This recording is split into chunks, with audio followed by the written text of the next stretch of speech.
Good morning, good afternoon, good evening. Buenos dias, buenas tardes. Welcome. I'm Rosa Lizardi. I am the Global Director of the Feminist Task Force and also one of the co-conveners of the Women's Working Group on Financing for Development. On behalf of the Women's Working Group on Financing for Development, I want to welcome you all to today's webinar, Feminists Want System Change, Not Climate Change, in Search of a Decolonial Feminist Green New Deal. This webinar is part of a series of dialogues called Macro Solutions for Women, the People, and the Planet, which we're presenting to delve into the systemic dynamics that have undermined the well-being of women, their families and communities, all peoples, and the planet. We began this series covering the financial and gender impacts of COVID, and as we all know, COVID has colored our world with grades of gray and dark shades. We've had to weave that analysis into all of the webinars we've presented so far, looking at the macro and gender dimensions of debt, tax, trade, and intellectual property, exploring these themes for feminist solutions and specific proposals of campaigns and action-oriented solutions. Each session aims to present the structural points of entry for a specific problem, and today's is on climate justice and system change necessary to achieve that. And we are thrilled to be partnering with the Rosa Luxemburg Stiftung, which, as with all our co-hosts, it's been a joy to work with and solid partners in this endeavor. We want to thank you for your partnership. We also want to thank all our speakers today. And again, thank you for joining us. I want to pass on to Tete Nera Leon from the Rosa Luxemburg Foundation to also give a welcome. Thank you. Thank you very much, Rosa. And good morning, good afternoon, and good evening from where I'm coming from in Manila. We are very happy and honored to co-organize this forum, our online conversation around the search for a decolonial feminist global Green New Deal. So a lot has already been told about the pandemic crisis being a sneak preview of the magnitude and severity of the impacts if the climate emergency, the climate breakdown, is not addressed at its core. Fundamentally, it's a justice issue. Now, we all know that this exacerbates the multi-layered inequalities that hit already vulnerable populations the hardest. So in many policy spaces, particularly in the United Nations Framework Convention on Climate Change, UNFCCC, finance is being discussed, but finance is nowhere to be found.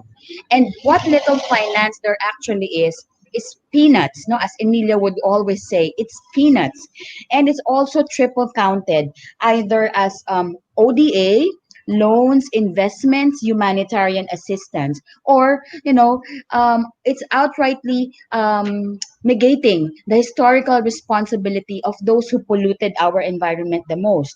And now a lot of discussions around climate positive recovery are saying that there's a need for a whole of financial system approach with the collaboration of IFIs, multilateral development banks. So these are all packaged aiming for net zero carbon emissions and promoting both the SDGs and the Paris Agreement as the solid blueprints for this kind of climate positive recovery. So this session now, we're very happy to have this discussion. How do we push the envelope and find the macro points of entry to really see, and advocate for structural changes? And more importantly, how do we finance just and equitable transitions? So we hope that you would all find this session very informative, educational, and let's try to bolster up enough power within our ranks. Thank you very much. So now we will turn over to our moderator, Emilia Reyes, also a co-convener of the Women's Working Group on Financing Development. Emilia, por favor. Hello, everybody. It's such a pleasure to be here. This is a very exciting webinar that we're having today. And we actually are super happy to see that many people are joining us. So welcome to everybody. And we are having a very exciting lineup, very inspiring. We're actually very honored to have them all here. And we just wanted to give the context. Perhaps you are aware of this, but the CSO FFD group and the Women's Working Group on FFD, we just launched this Wednesday a proposal during HLPF to rally social movements around a type of agenda that is macro and that is also referred to that type of global and structural challenges that no community, no country, and no region alone can address on their own. And the topic that is convening us all here is one of those.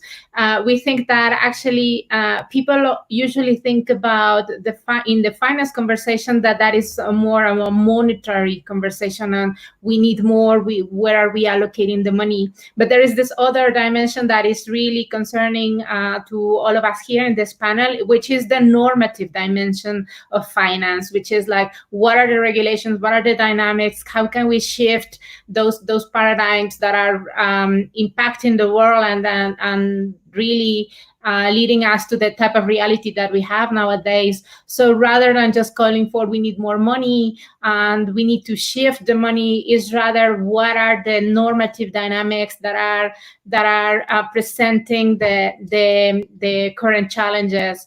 So this is why we really need to have this conversation. And for this, as you see, the heading, the title of our webinar is very inviting us to look at even the proposals that have been posting out there in the world as the best proposals, and we certainly think that there is a lot of ground to push for those elements, but we are really trying to push the bar into thinking what would be a decolonial and feminist global Green New Deal look like. So this is what we are asking our panelists to think about with us together. So, but first of all, I really want to lead us to hear our first panelist, who is actually the author of the UNCTAD report on the global Green New Deal, which is a very interesting, very inspiring document to read. So we shared with you the document for that. We invite you all to read it. So Mr. Richard Kozul-Wright is the director of the Globalization and Development Strategies Division in UNCTAD. He has worked at the United Nations in both New York and Geneva. He also holds a PhD in economics from the University of Cambridge, UK, and has published widely on economic issues, including inter alia in the Economic Journal, the Cambridge Journal of Economics, the Journal of Development Studies, and the Oxford Review of Economic Policies. He's also the author with Kevin P. Gallagher of Boston University of A New Multilateralism for Shared Prosperity, the Geneva Principles for a Global Green New Deal. And we have no doubt that he will be sharing with us lots of exciting ideas. So thank you, Richard, for joining the Women's Working Group, and the floor is all yours. Amelia, thank you very much, and thank you to the organizers for the invitation, and good afternoon to everybody. I have a lot to say in a very little period of time, so I will be truncating a lot of the arguments that I present. As Amelia said, these you can find in more detail in our Trade and Development report, particularly the last 3 reports beginning in 2017, as well as in the work that we do with Boston University, all of which is available on the UNCTAD website. What I want to do really is to kind of look at this discussion and the challenges, the systemic challenges, and we are fundamentally in agreement with the idea that this is what is we cannot find incremental solutions to the multiple problems that the global economy faces, and we're looking for systemic change. So that's our starting point as well. I want to just look at that through the lens of the New Deal and why we use the term New Deal to, and it's a controversial term in some respects, but why we use that term as a way of framing the challenges that we face. And I guess in a way, COVID-19 has made that a little bit easier, because apparently if you listen to lots of politicians from around the world, they're all Rooseveltians now, and the New Deal language has become quite popular as a way of thinking about the challenges thrown up by COVID-19, although I suspect most of them don't really know what either Roosevelt or the New Deal was really about. And for sure, the New Deal was not simply about a recovery from a deep depression, although it was about that and the need for an expansionary response rather than the traditional austerity measures that were the way in which previous regimes in the United States had dealt with adjustment problems. It was, in the language of the contemporary era, it was about recovering better, and it was about recovering better by strengthening the role of the state, and not in a narrow sense, but in the very broad sense of expanding and building a public realm that was in a way free, or certainly not determined by market principles and the logic of the market. Lots of people frame this as the idea of building a kind of new social contract to deal with the multiple problems that the United States was facing in the 1930s. So in addition to recovery, it was an agenda that required regulation, particularly regulation of money and labor markets. It was an agenda that was explicitly redistributive, the need to particularly address the problem of inequality that was endemic in the US in coming out of the 1920s. And it was an agenda of restructuring, particularly geographical restructuring, bringing in the southern parts of the United States into a more inclusive kind of economic agenda. So recovery, regulation, redistribution, and restructuring were hardwired into the framework of the New Deal. And very importantly, and it's always written out of people's accounts who want to make this into a cuddly and cute a story, it was very explicitly understanding that you would have to take on vested interests if you were going to create a different kind of social contract from the one that had previously been in place. So it was not necessarily confrontational, although to some extent it was, but it was certainly cognizant of that need to challenge those in power who had benefited from the existing rules of the game. And in a way, for us at least, it's important not simply because that was the language and the framework that many national policymakers adopted from the end of the Second World War, but it was also the agenda that framed the international framework and the rise of post-war multilateralism. And there are lots of problems that happened, and I don't want to go through those. There are lots of problems with the way in which post-war multilateralism evolved, not least its failure to take on development challenges, which is why an organization like UNCTAD, of course, was established, because of the dissatisfaction of newly independent developing countries to be able to forge the kind of strategy that they understood was necessary to complement political independence. But this was the language that framed the post-war era, and it was successful to a large extent through the 1970s against vested interests that pushed back very quickly, particularly financial interests that were not happy with the regulatory structures that were in place at the national and the international level. But it took the disruptions of the 1970s for the kind of New Deal mindset to be fundamentally challenged. And I guess not surprisingly, it was both in money markets and labor markets where the challenge was most intense in the 1970s. And these were the real pressure points for thinking through a very different set of rules of the game, different politics, different way of doing policy, which emerged, and in a very crude sense, the right won that argument about the need for a different type of framing of the economic challenge.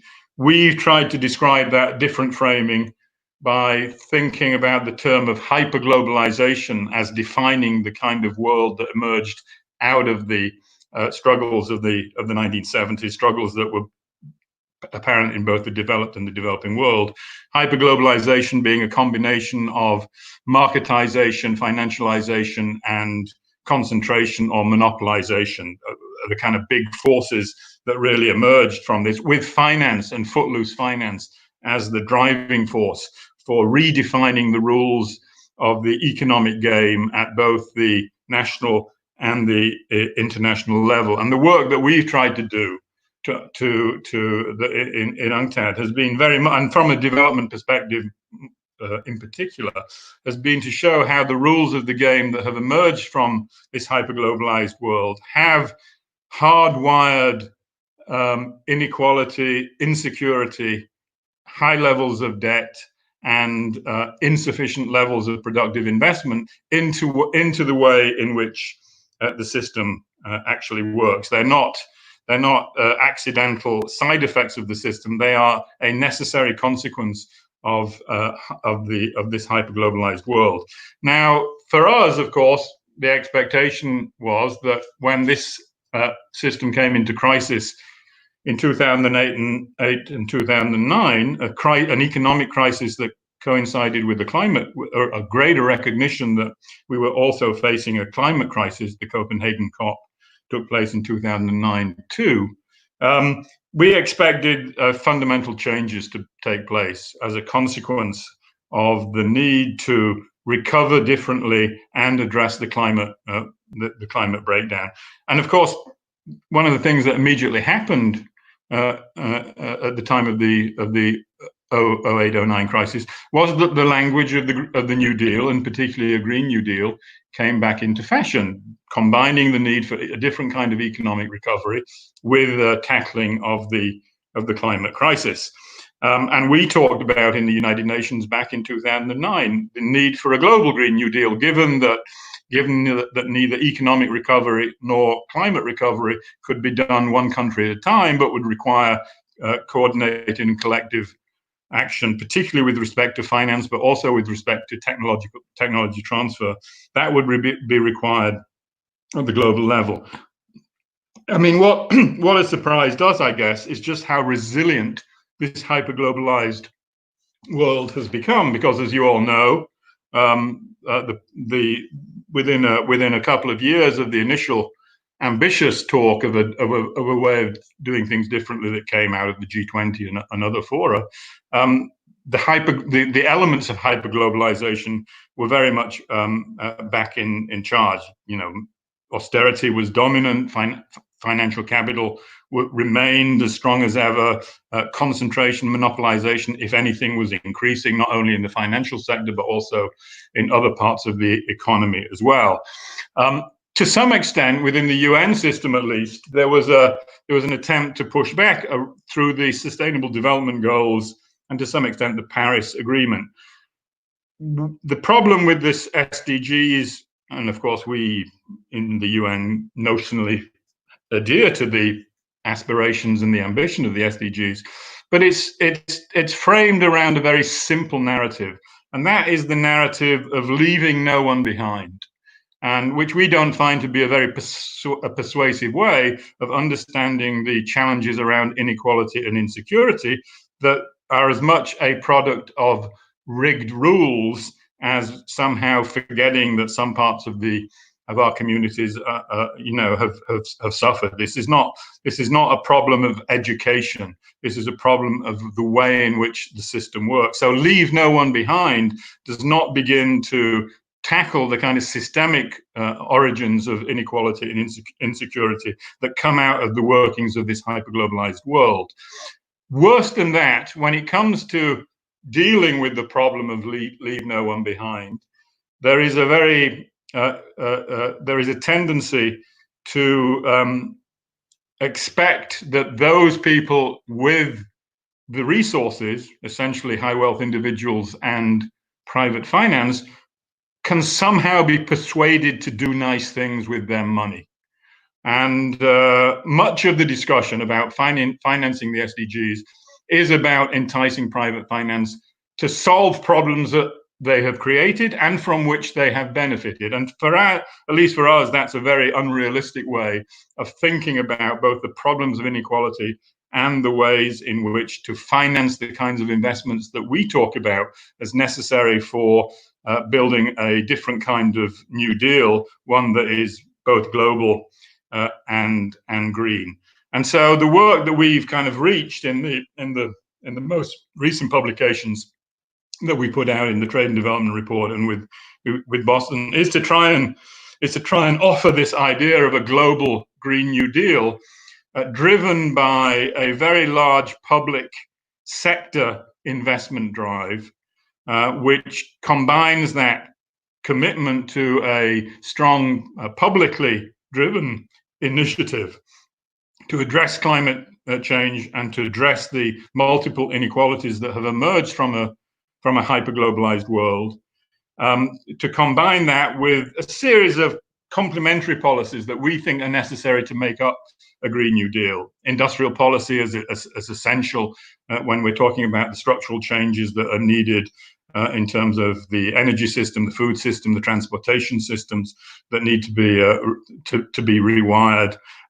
We need to talk about the role of domestic public banking, development banks of one kind or another as important sources of finance, but also rethinking the role of central banks as not simply geared to the single task of inflation targeting, but to deal with the question of credit creation and distribution in a much more active way.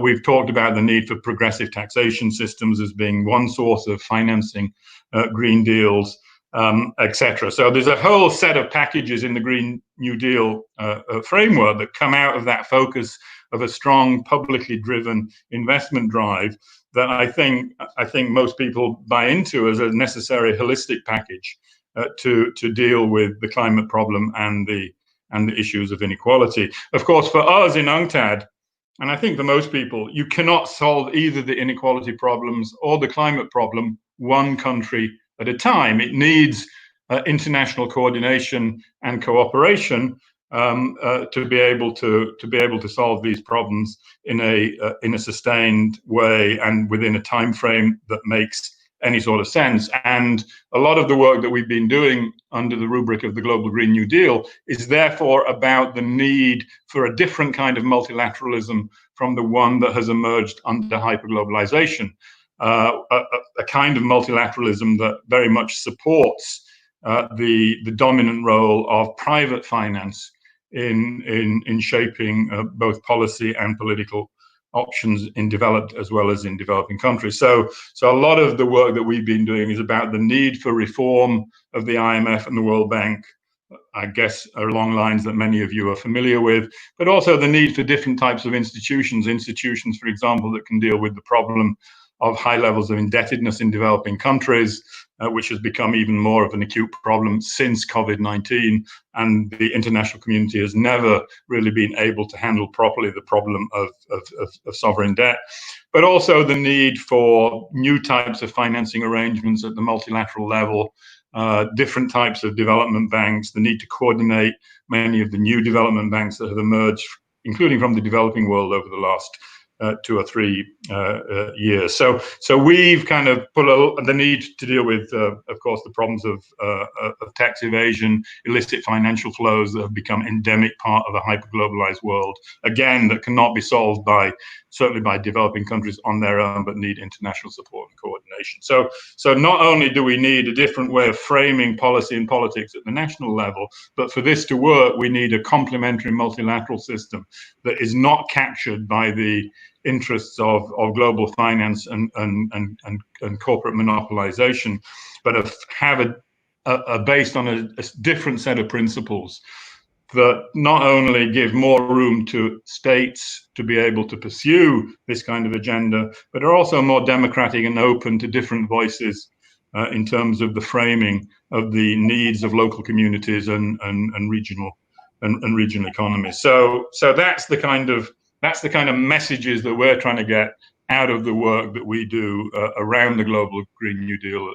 in the UNCTAD context. So thank you. Thank you so much.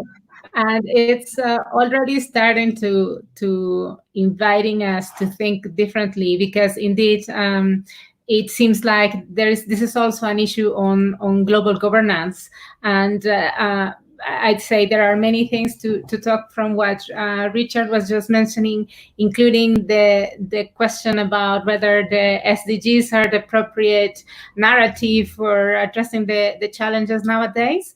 And I just wanted to remind you that as FFD group, we invited to the member states to call for an UN Economic Reconstruction and Systemic Reform Summit, in which all of these issues could be discussed in a democratic governance setting, because everything is now scattered, and so most of these platforms, in which many of the issues that Richard has been describing here are not accessible for participation of civil society and social movements, and the conversations are very opaque, and quite honestly, this is more of a power discussion than really of thinking about what is the humanity in need at this current time.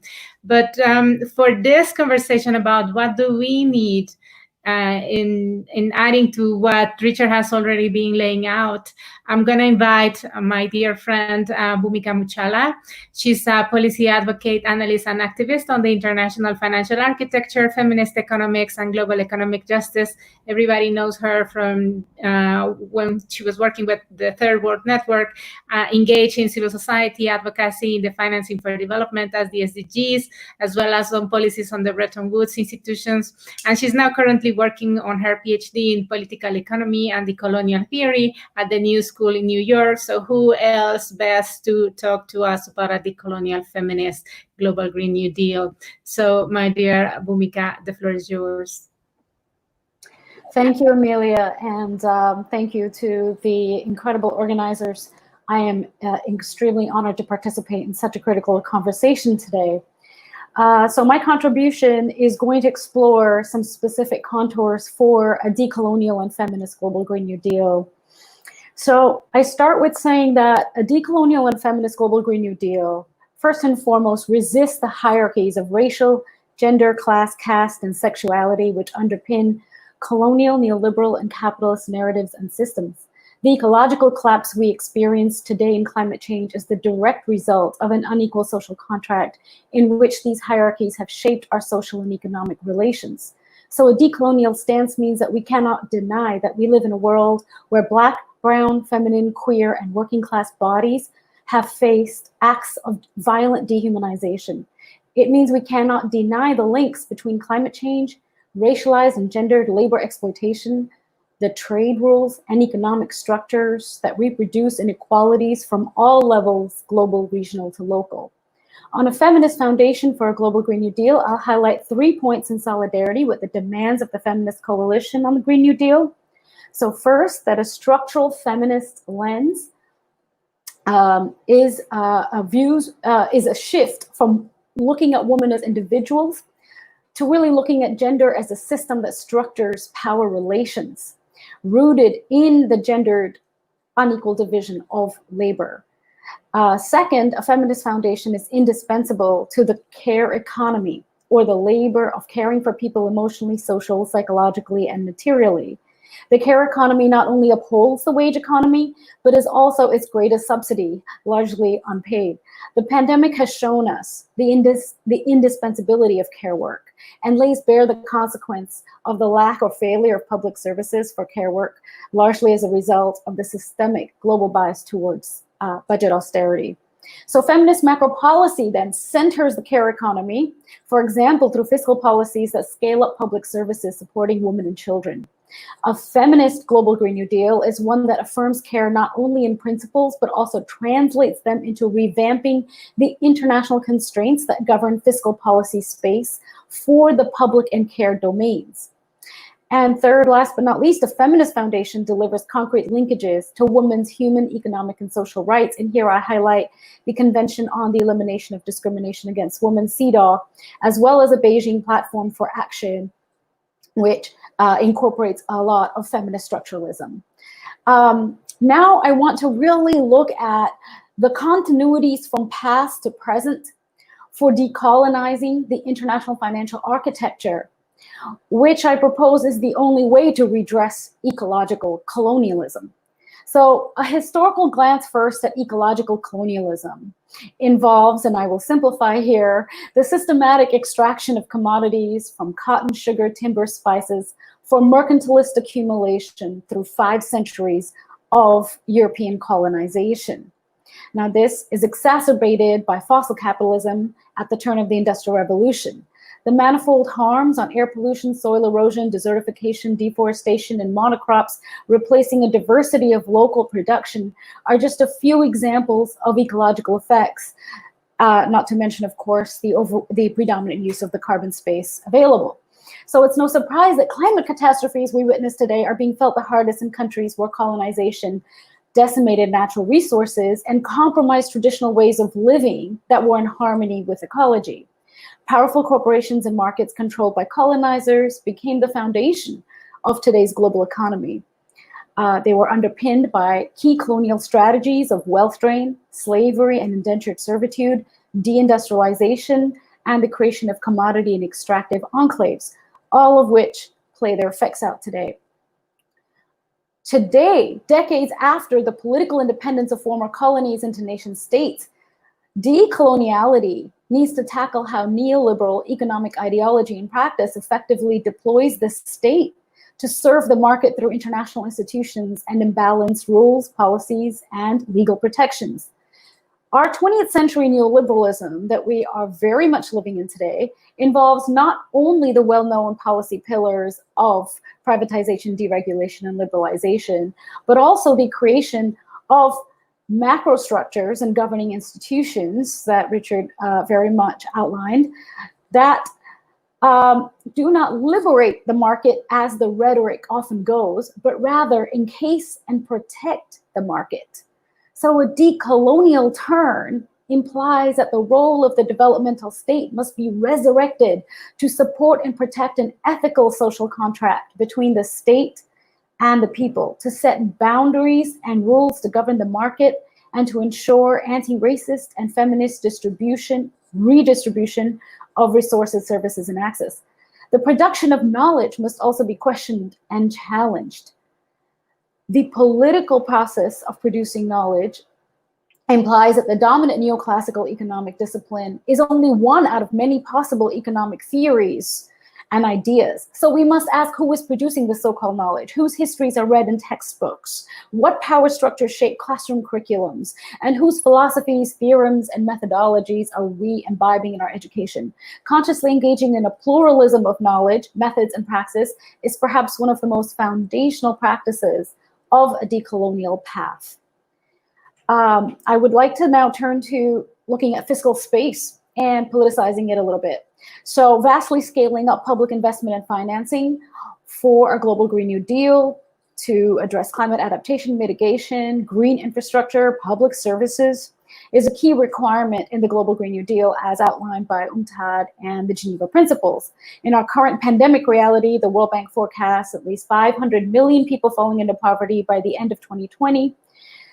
Rich countries have spent about 10 trillion in their fiscal response. Most developing countries don't have anywhere near the scale of resources. So what is the history of this fiscal space inequality?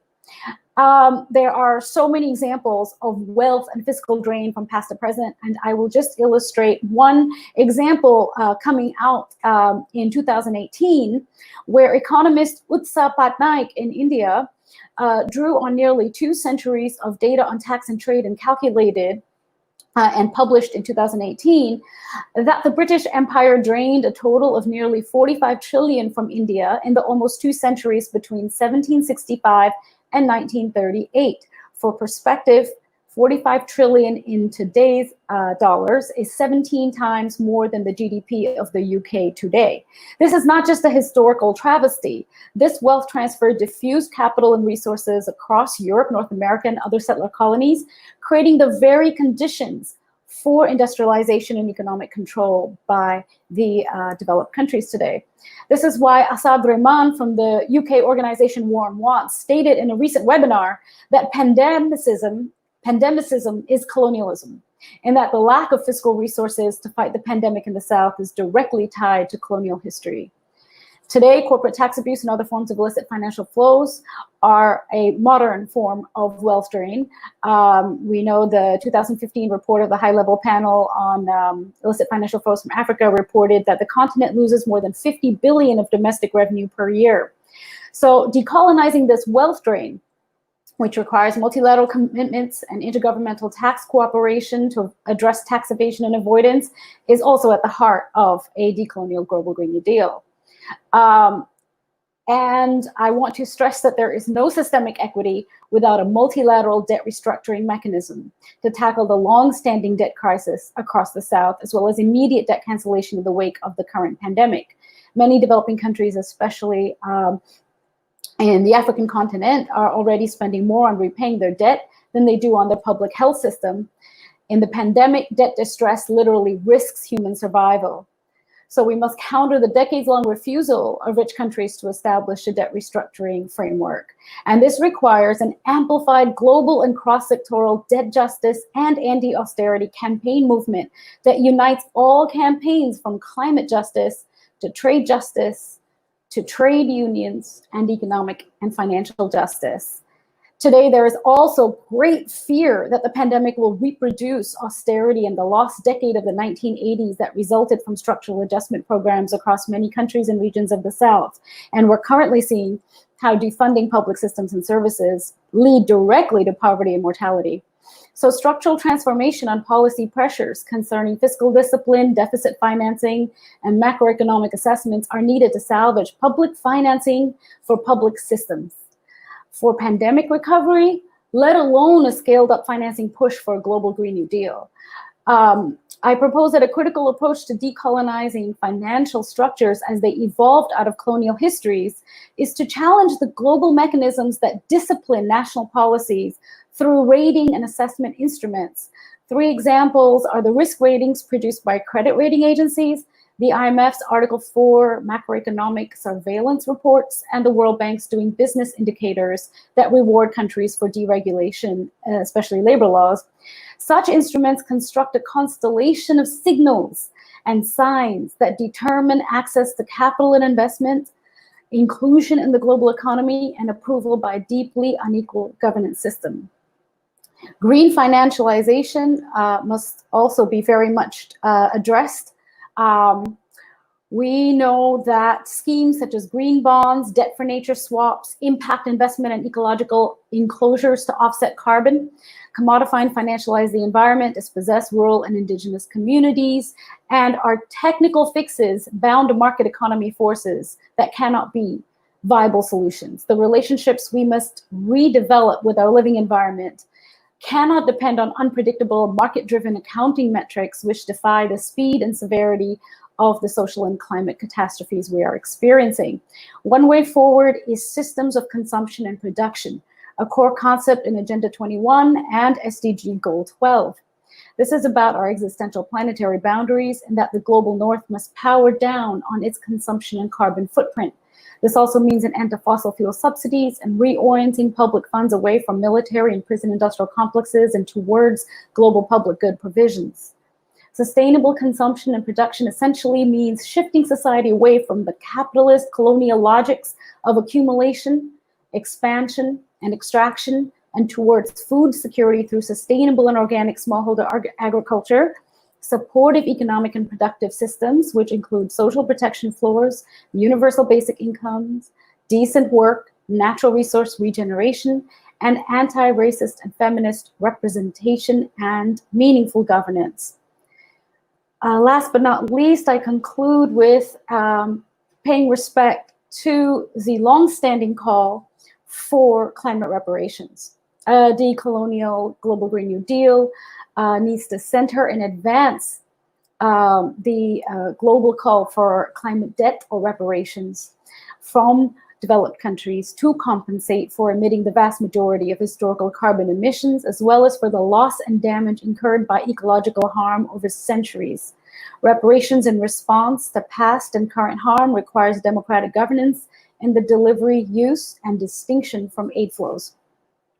I'd like to conclude now with a reminder that the colonial construction of the so-called human being is that of a rational and objective individual, the knower, who is separate and superior to nature. Two historically propagated falsehoods of colonial history are important to recall.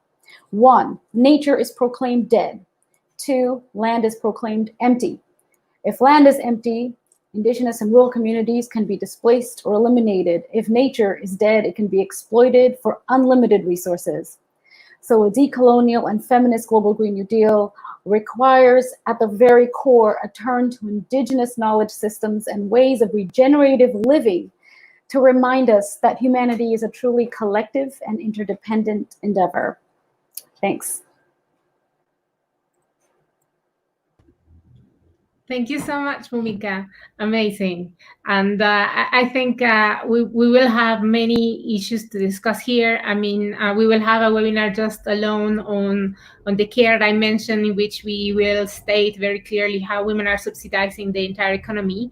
And so the dimension of feminist global Green New Deal is crucial in those respects. And with the environmental dimension, we also know that there are differentiated impacts between women and men of climate change, in which women are carrying all the burden alongside many of discriminated populations. So this dimension is crucial. I just wanted to highlight from what both Bhumika and Richard have said already, that this is really about the financial trade investment dynamics, rather than just saying we need to steer investment or we need to invite the private sector to join to save the environment or to save the nature. And this is really something that we want to highlight. And the other macro dimension that we were very keen in portraying in this webinar is that the dimension of the role of indigenous peoples, because indigenous peoples now make up less than 5% of the world's population, but the lands, they mainly hold 80% of the planet's biodiversity. So this is really the 80% of the planet biodiversity. I want to reinstate that. It is really impressive how this colonial system has been oppressing and exploiting the labor of indigenous peoples, and that despite the current human rights violations that they constantly face. So I want to invite our next speaker. It is an honor really for me to present Joan Carling, who's an indigenous activist, co-convenor of the Indigenous Peoples Major Group for Sustainable Development. And she's an indigenous Filipino human rights activist and environmentalist who has defended the rights of native and marginalized peoples for over 2 decades. She has served as Secretary General of the Asia Indigenous Peoples Pact and has chaired the Cordillera Peoples Alliance in the Philippines. She has also contributed to the United Nations Framework Convention on Climate Change and RED+ activities, and has served as a member of the United Nations Permanent Forum on Indigenous Issues. And in September 2018, she received the Champions of the Earth Lifetime Achievement Award from the United Nations Environment Program in recognition of her work as an environmentalist and a defender of human rights.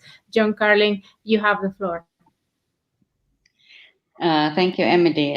It's quite not easy to follow after two distinguished speakers who have, I think, clearly presented the macro level of the issues that we are dealing with at this time. But as Emily has made in her introduction, I will be speaking from the perspective of indigenous people. So from where we come from, this issue of climate justice and decolonizing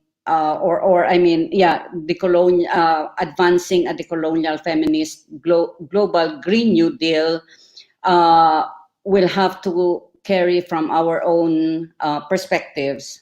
So to start, indigenous peoples across the globe has been at the forefront of resisting colonization throughout human history. In fact, it was through the creation of nation states and colonization that have created indigenous peoples because of our resistance to the imposed modern economic and political system, which is basically the capitalist system that we have today. We have collectively resisted colonization and the imposed capitalist system because it does not respect our reciprocal relations with nature for our common survival and for the future generation. This colonial system promotes extraction and exploitation of resources for the economic power and dominance of the few, instead of indigenous people's values and practices of using resources sustainably to meet the needs of everyone now and in the future. Our values ensure conservation and not unwarranted exploitation as being promoted by a capitalist system. We value our resources because of its functions in supporting our survival and well-being, and not its monetary or commercial values for wealth generation by those in power. So, for example, if we regard trees and forests that are needed for generating water, as food for insects and wildlife, and supporting the interdependence of flora and fauna, which we also depend on as human beings. However, capitalism views the trees and forests for the monetary value of timber, which they can manipulate to generate mega profit. Likewise, they also regard wide-scale production of palm oil, abaca, and other commercial goods for business as more valuable than the functions of natural forest in the interdependence of life in this planet. This is thereby resulting to massive deforestation, which is now a main driver of climate change. Even now that we are facing COVID-19 pandemic, deforestation is taking place, showing greed for profit has no bound. And many of these activities, deforestation, are taking place in indigenous territories. While indigenous peoples are 6.2% of the global population, it protects 80% of the world's remaining biodiversity. This demonstrates the persistence of indigenous peoples to protect the planet in spite of land grabbing and resource destruction that started during the advent of capitalism. This is also why we are having the climate change, because of this destruction of the only planet that we have. So when indigenous peoples were engaging and continue to engage in the climate change negotiations, what we are saying is, let's not look at the issue of climate change in terms of just the issue of carbon emission, that we look at the forest because of the carbon that it has. But for us, that is not, the forest is not just carbon. The forest is a life, a source of life, not only for people, but also for animals and for other plants. So we need to look at this. If we want to solve climate change, we also need to change the way we look at things in the very business commercial way, like what is again happening with regards to climate change, that, okay, we can solve climate change through the reduction of carbon. Yeah. And then we can make business out of that, right? We cannot solve the climate crisis with that approach. And everybody's now saying that we cannot solve the climate crisis with business as usual. But that's exactly what they're doing. So now even like, okay, we need transformation from fossil fuel to renewable energy. Right, we need to do that. But we cannot do the transition as business as usual, where the main goal again for generation of or the development of renewable energy is for profit. If we look at indigenous territories, we've hosted thousands of large dams yet we don't get the power, and our rivers are completely destroyed. The energy goes to the business. It doesn't go, it does not even serve our communities. It does not even light our houses so that children can study in the evening. No, it's just not, and what I'm trying to say is that the transformation that we're looking at is not simply to look at things in silos again, that we can do just transition by merely shifting from fossil fuel to renewable energy. We need that to happen in a clear context of equity, of social justice. Without social justice and without equity in the way we address climate change, we will not solve the problem. We are not putting people at the center of solutions to this issue. So going to the point of what are the macro entry points for systemic change is one, the whole transformation of also how we value nature. That we need to go beyond looking at nature as just source of profit or for their commercial values. We cannot detach the value of nature from the interdependence between people and nature. So when we talk of Green New Deal, it has to capture that value of reciprocity between humans and nature, and that is underpinned by the need of equity, by the need to put those that are protecting nature at the center of decision making in terms of resource use and management, to put indigenous peoples, to put women, to put our farmers as the key actors and decision makers on how we're going to transform this unjust system, this economic system that is causing not only a climate crisis, but social injustice and inequity.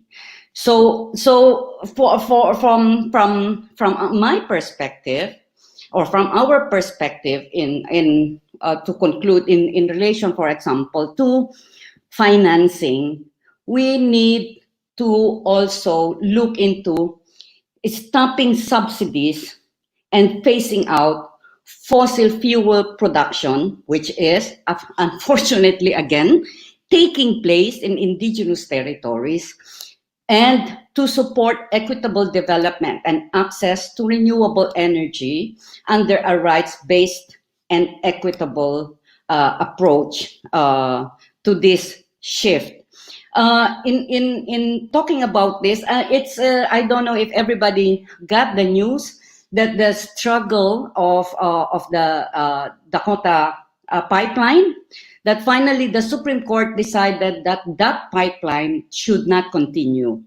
That is a major victory, not only for indigenous peoples, but for the climate.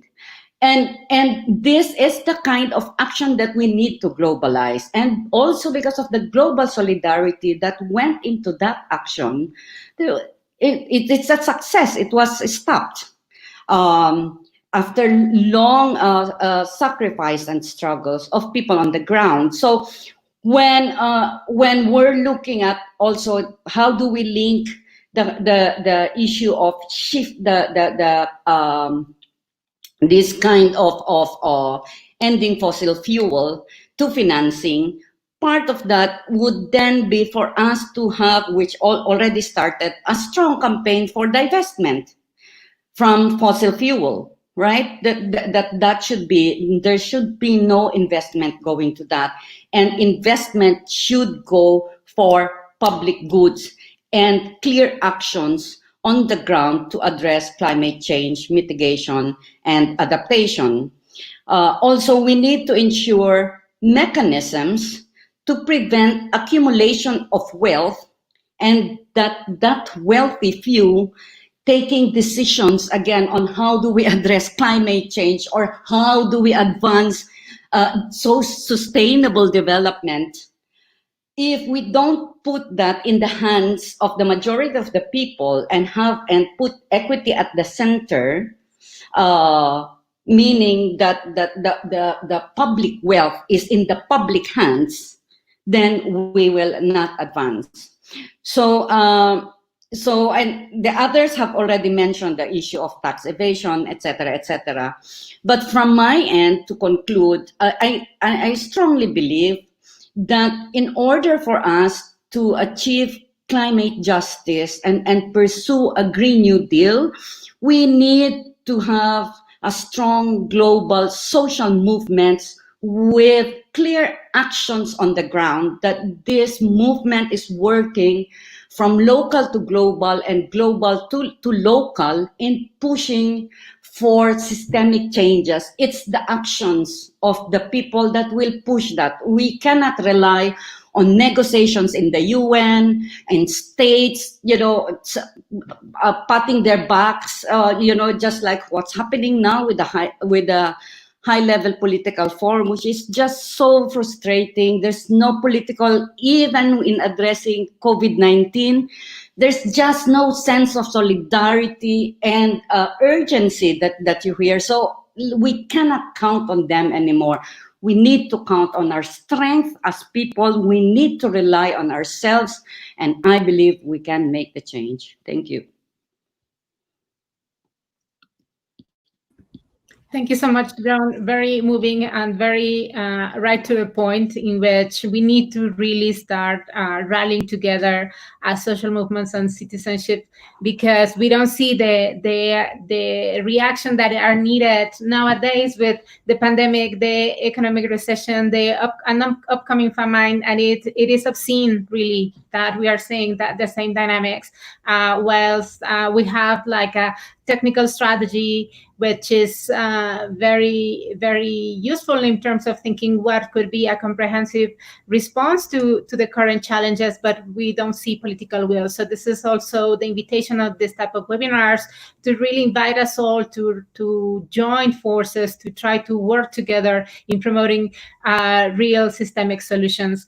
And I just wanted to emphasize what Joan was highlighting alongside our other panelists about the need of a decolonial global Green New Deal, because so far also the element of race is super important. There are different standards for the global North and the global South, and we have mentioned in other webinars how the relevance of intellectual property rights and the investor-state dispute settlements are really holding the power in the global North. And to paraphrase a quote in Richard's report about promoting socialism for the rich and feudalism for the poor, we also see that dynamics in an exclusion from those in the global South, as opposed to the notion of growth that is happening in the North.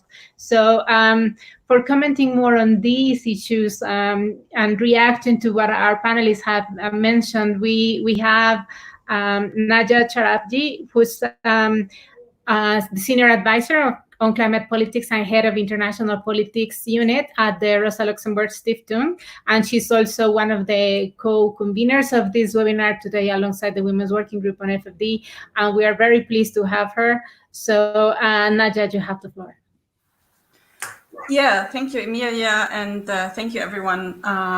Thank you also to the Women's Working Group on Finance for Development. It has been a great honor to co-organize this event with you. As you can imagine, I have a very difficult job to respond to all these brilliant speakers, and I have kind of noted down 7 pages just listening to you, and I had prepared also 3 pages. So I will take at least 1 hour to respond properly. Of course, I will not do that, so that we have enough time to discuss and digest, and I probably could never phrase the things that have been said as brilliant as you have done. Coming from a strong foundation in the area of social justice and climate justice, of course, for us, the idea of leaving no one behind, or maybe we are all in this together also on the other side, somehow has a problem. It has a problem in this sense as, of course, like the climate crisis or the corona crisis or whatever crisis, they always reproduce and enlarge or show us inequalities that existed before. For us, I think it is important, also having listened to all of you, that we really discuss what do we mean when we say system change, not climate change. What do we mean when we ask for system change? For me, allow me to be that direct, working for the Rosa Luxemburg Foundation, so somehow being also very close to the thoughts of Rosa Luxemburg or Rosa Luxemburg, we must discuss capitalism. We must discuss capitalism and its abusive relationship with people and the planet. Of course, we can blame the let off the leash version of capitalism, which is called neoliberalism, and its how to say, its aspiration to financialize every molecule of this planet. By molecule, I mean the health sector, the common goods such as electricity provision, education, etc. But if we do not really ask for what system do we actually want, and I also saw that in the comments, that question has been asked, we will probably not get to the root cause of the problem. So for us, I think we should all put our smart brains together and really think, in which world do we want to live? We've asked the right questions, and we've asked the right question also about what a Green New Deal, especially a global Green New Deal, must deliver. First of all, it must be global, of course. Richard said that, and that means we must discuss multilateralism. It means we must discuss the global financial institutions, etc. pp. And of course, we must discuss the existing proposals that have been promoted in terms of a Green New Deal, because many of them offered mainly solutions for the national economies, promising growth and job security to workers in the car industry sector, for example, in the global north, while not taking into account that we would still extract the resources from countries in the global south, externalize ecological and social costs for our own well-being here in the global north. Well, I say our well-being because I live in Germany. And the car sector, as you can imagine, has quite a big influence on policy making. Another thing is, if we demand a Green New Deal, of course it must be feminist. Bhumika has highlighted how this whole care sector is being sidelined, how it's not being visible, how it's, like Emilia also just said, subsidizing actually economies all over the world, and how women are structurally suppressed, oppressed, and not being seen also as the ones who have to hold power. Like Joan highlighted this point, actually, we also must discuss, if we discuss system change, who are the ones that should hold power? How can we democratize this system? By this system, I mean multilateralism, but of course we also mean energy sector, etc. pp. There has been this old slogan for energy democracy, but I think it's, when we discuss, for example, just transition, it's still worth looking at it. Who owns actually the energy, and who produces this for whom? Last but not least, and very important, of course, if we discuss a Green New Deal, it cannot be stuck in the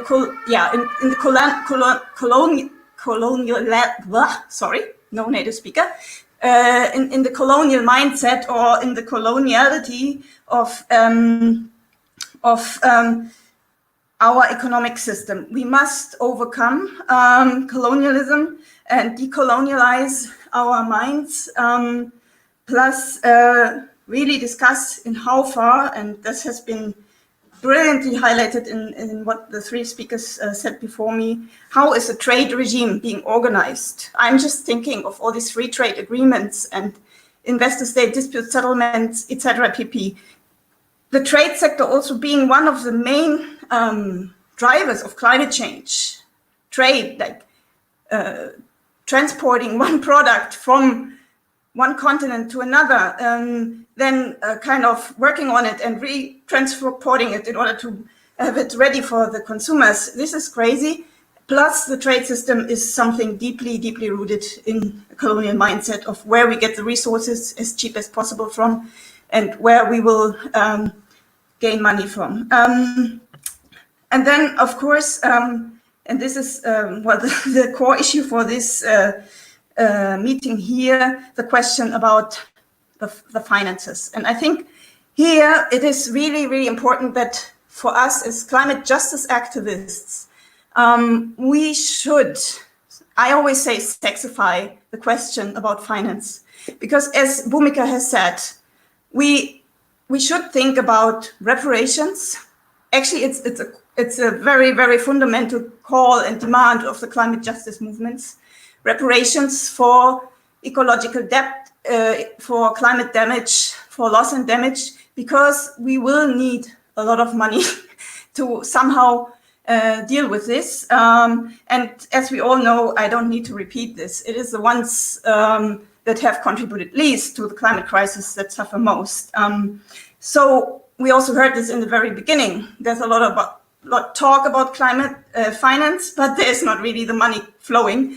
And I think this is the task and the duty for movements, for civil society, especially in the global north, in solidarity with our comrades in the global south, to push our governments to really, really put money on the table, but also to dare to work on issues that will extract the money from these big financial players, these big transnational corporations that escape to tax havens instead of paying their money. And instead of trying to, we heard this quite often now, trying to bring in the ones that created the crisis and that benefited most from it, somehow to do something nice with their money. We really, really must make the financial system work for us instead of us working for the financial system. And this is how I want to conclude. Thank you very much. It has been a great, great honor, and I have enjoyed listening to all of you. Thank you so much, Nadja.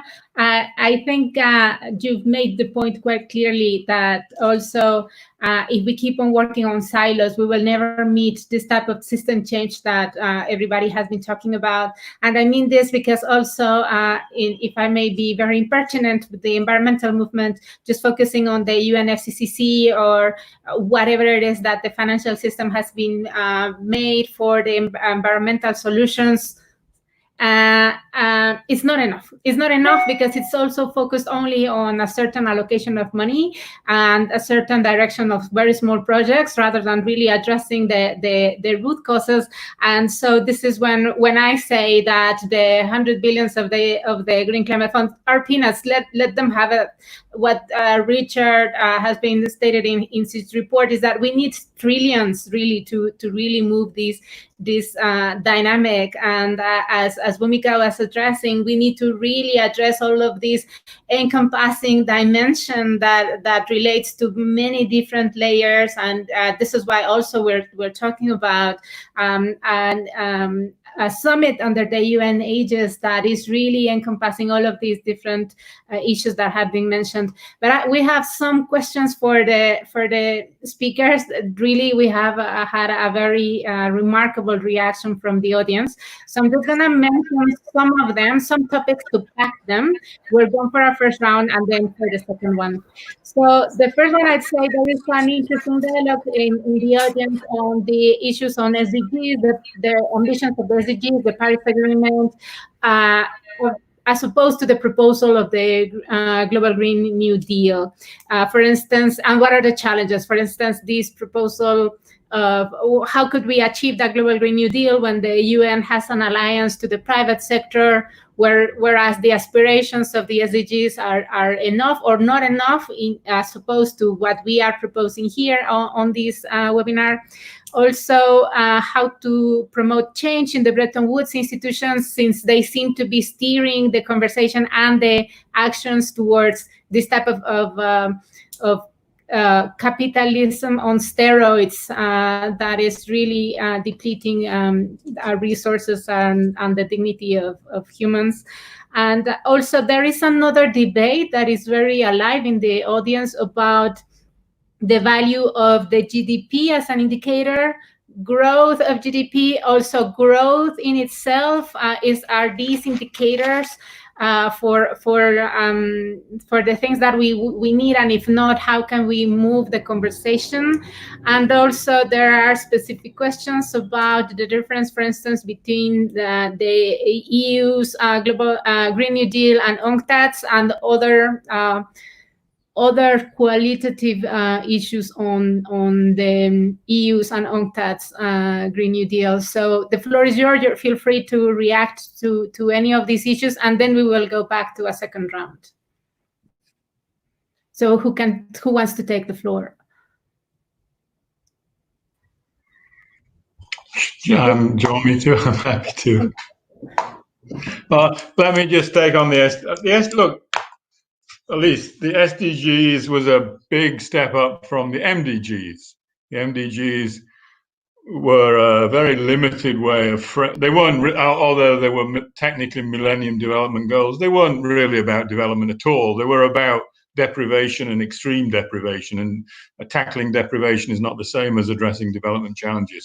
I mean, I think the SDGs in that sense was a positive step forward. It was ambitious, it was transformative, it was clearly universal in the sense that it was not meant to apply simply to developing countries. But so all those things that, you know, you can't criticize it in a sense. The problem, I think we have a problem with the SDGs in the sense it's very technocratic. Once you start kind of having a list of goals and targets and indicators on multiple, you know, it becomes very technocratic. Most developing countries, at least the people we talk to, have more or less given up on their way of thinking about their development challenges already. And to be quite frank, for many developing countries, they're already dead, the SDGs. If you look at the debt position of most developing countries, or a large number of developing countries, it's simply impossible to meet the SDGs within the time frame that they claim to want to meet, given the debt burden that they are now carrying. It was true before COVID-19. I mean, we did an exercise in the 2019 Trade and Development Report, just looking at the first 4 SDGs on poverty, food, nutrition, and education. And we you just do the calculations for the kind of investments that are needed to meet those, and the numbers simply don't add up. I mean, in any way, shape, or form. So you know, and post COVID-19, that's become true of a lot more developing countries than was true pre-COVID-19.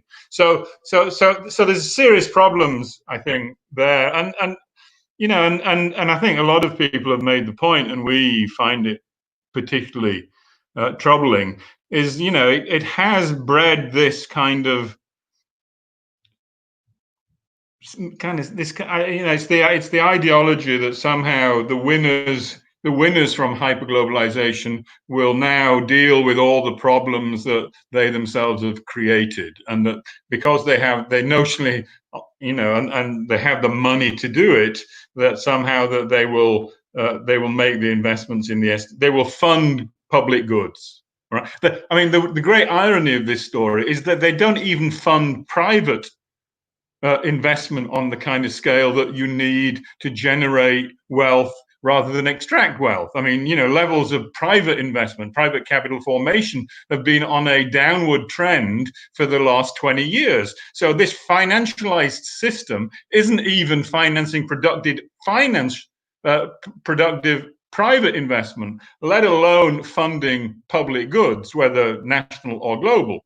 And you know, the evidence from history is that private finance has never funded global public goods on the scale that we're talking about in a global Green New Deal. So, I mean, there's a whole narrative that kind of feeds in from what seems like a technocratic discussion into a very simplistic view about the way in which the rules of the game that underpin this hyperglobalized world can be incrementally nudged to do the right thing.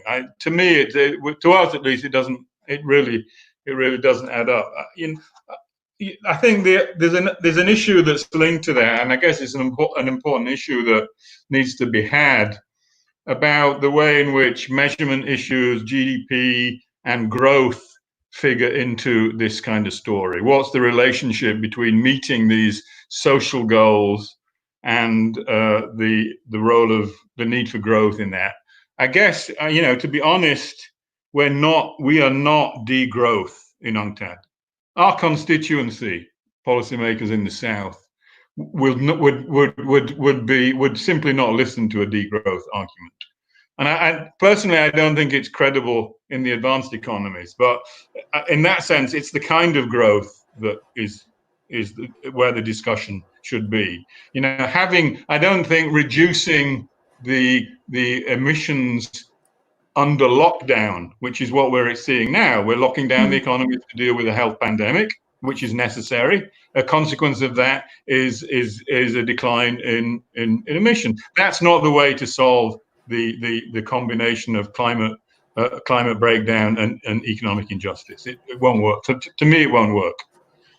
So we need to talk about the kind of growth that we have and the kind of what different types of mechanisms that are not in the way that Joan talked about, having this kind of extractive approach to the natural world, can be circumvented, and different ways of dealing with our relationship with nature can be constructed.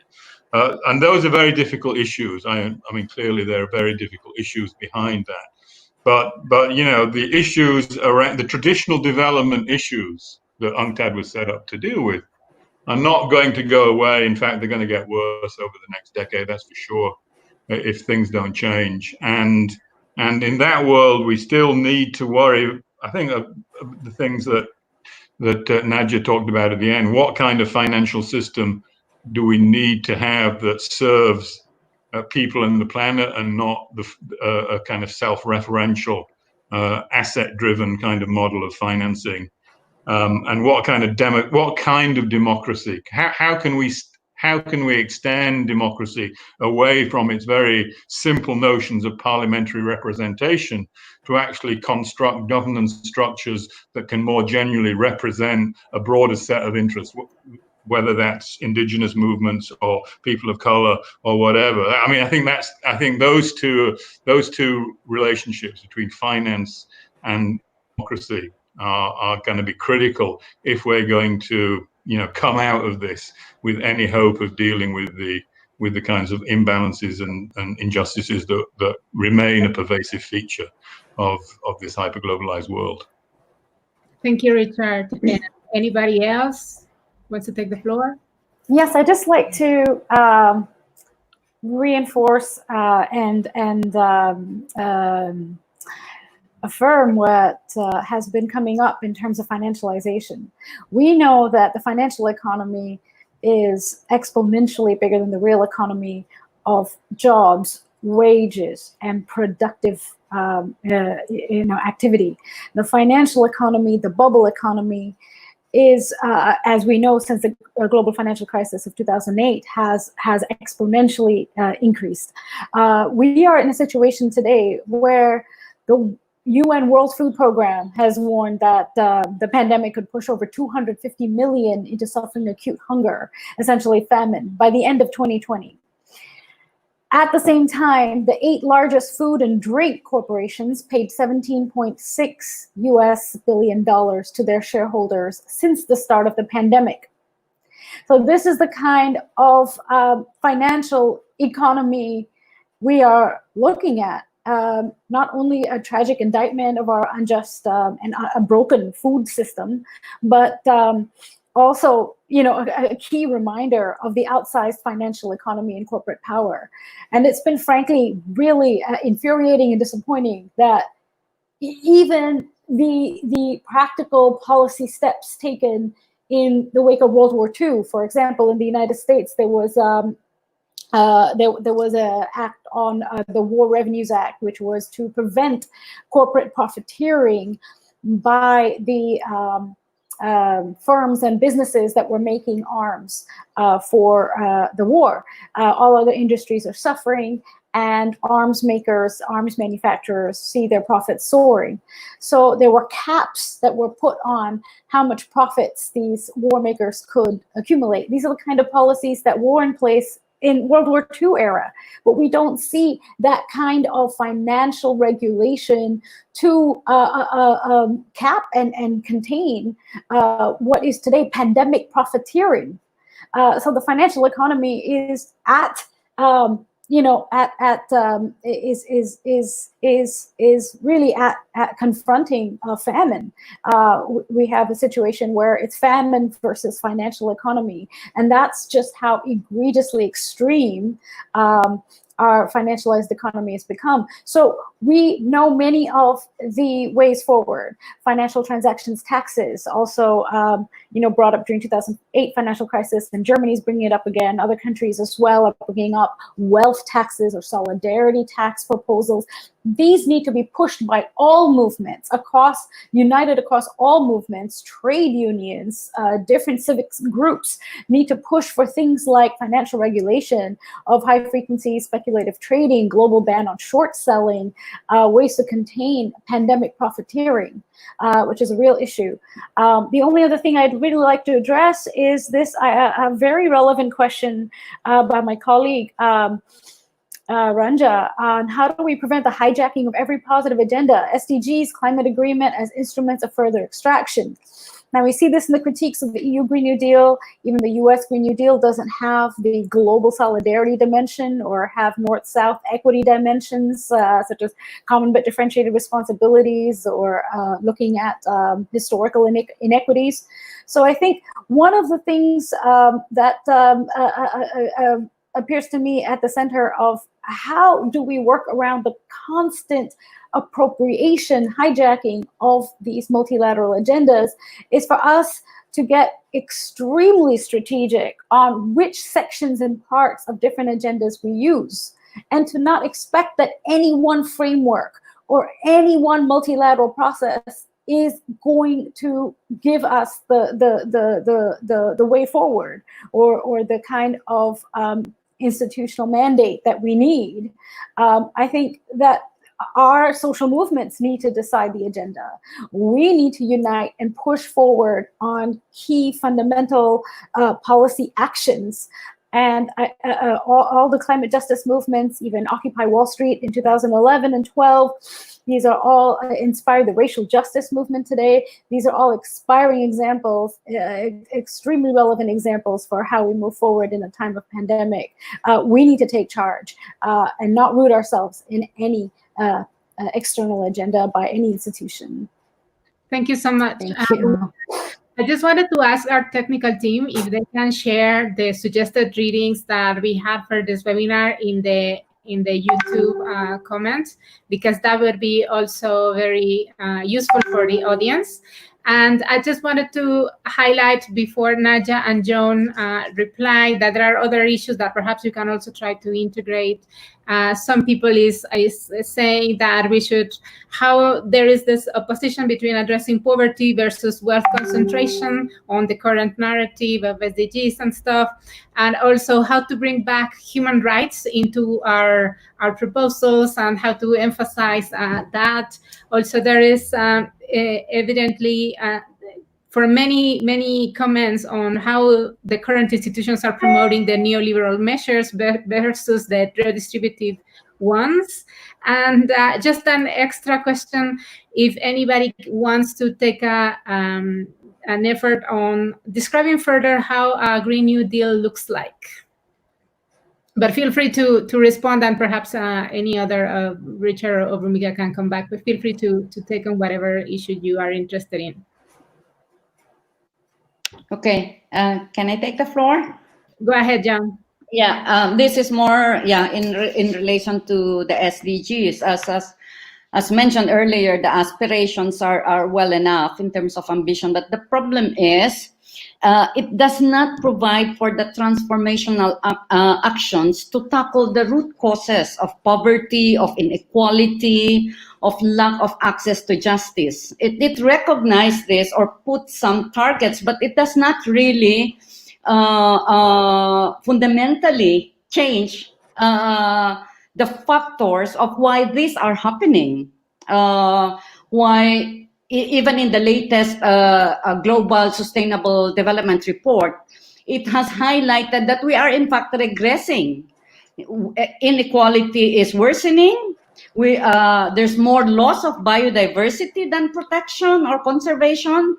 There's more loss of forest than forest protection.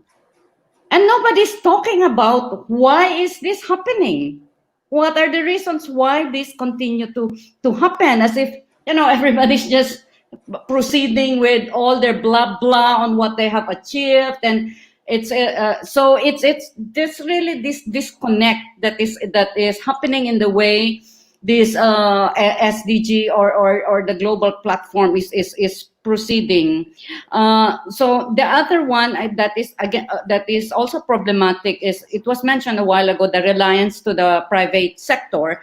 But the problem with that is, again, they are seen as providing the solutions, but not as source of the problem. They're actually a big chunk of the problem of why we are not advancing in sustainable development, because they're just pursuing their own interest to the detriment of the majority of people, and nobody's like saying, hey guys, stop your profiteering. And I was shocked, for example, that in a panel discussion on goal 2 on food security, you have the pesticide makers, the business, driving how to just anyway. So that's just to show that, and finally to also say that there's a disconnect between the discussion on sustainable development and human rights, when the two are very much linked. The SDG says that it seeks to realize human rights.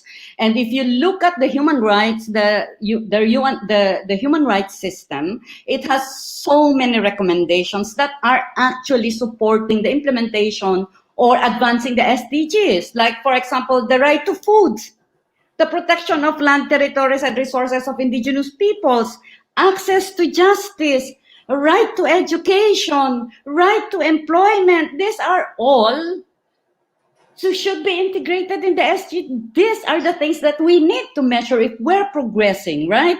But that is not taken. So we have all this body of recommendations on one end of the UN system that is not feeding into what's supposed to be a holistic approach within the UN system. So that is one major problem. There's incoherence and continuing silos on how this is being dealt with at the global level. So for us that are in the social movements, we really need to hammer this within and outside the SDG process. We need to raise the issue of why is inequality getting worse? And why is the SDG development actors are not addressing it? Why is poverty now in times of the pandemic is even growing faster and setting back what has been achieved, so-called what has been achieved? Because there is lack of solutions or even global solidarity to address this problem. The right to health, for example, is an issue also within the SDG, but that is not taken. You see, so I'm just saying that we need to point out all these silos that is happening. We need to raise accountability and to stop states from cherry picking, because they want to talk about the progress they made. Do you hear any states talking about goal 10 on reducing inequalities, or goal 16 on access to justice, on ensuring the protection of human rights? That's hardly mentioned, hardly mentioned. So we have a lot of homework to do, unfortunately. Thank you.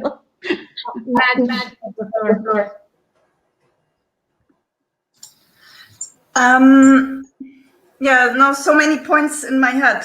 Where to start?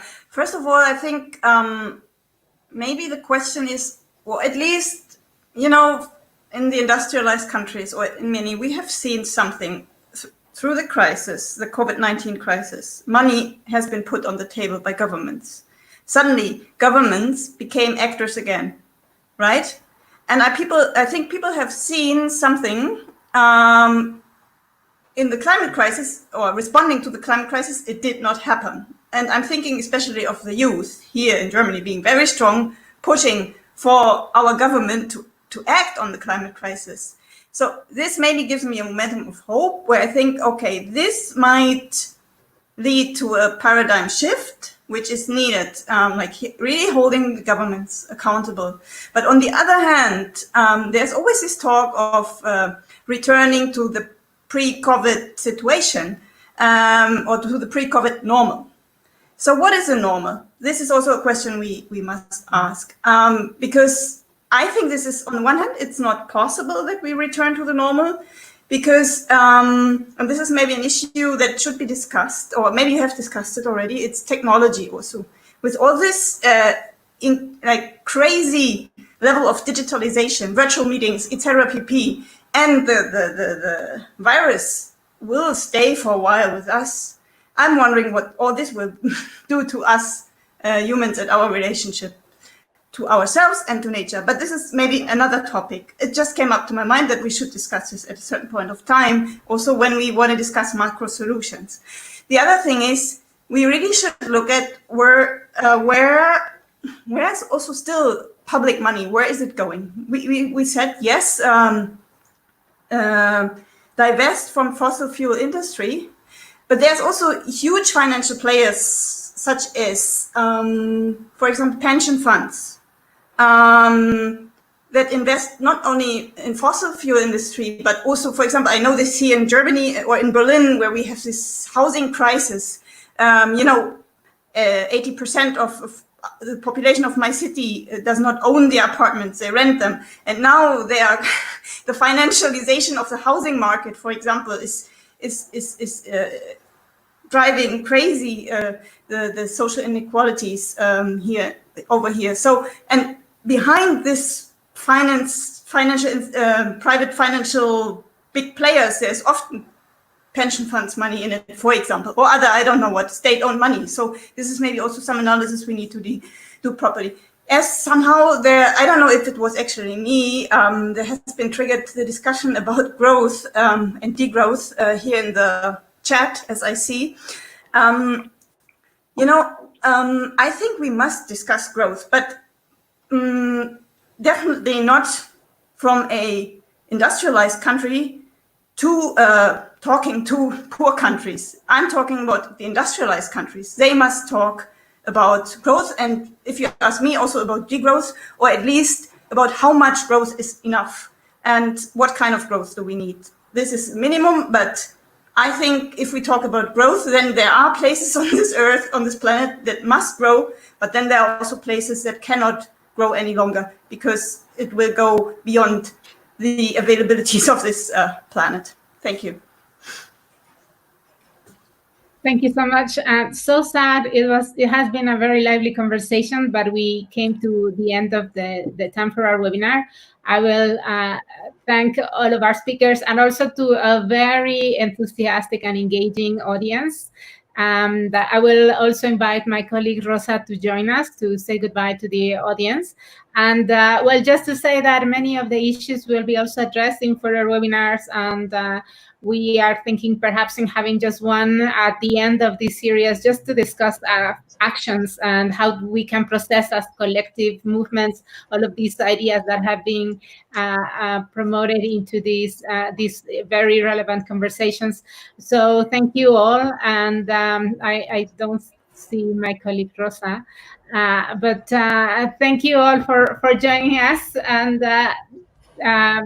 to those that are back home, we will share the link of the video once it is uploaded in our YouTube channel. We are having a YouTube channel just specifically made for this series. And thank you so much for everybody. So goodbye. Okay, thank you. Thank you. Oh, here is Rosa. Thank you so much. Thank Thank you. panelists. Thank you for joining.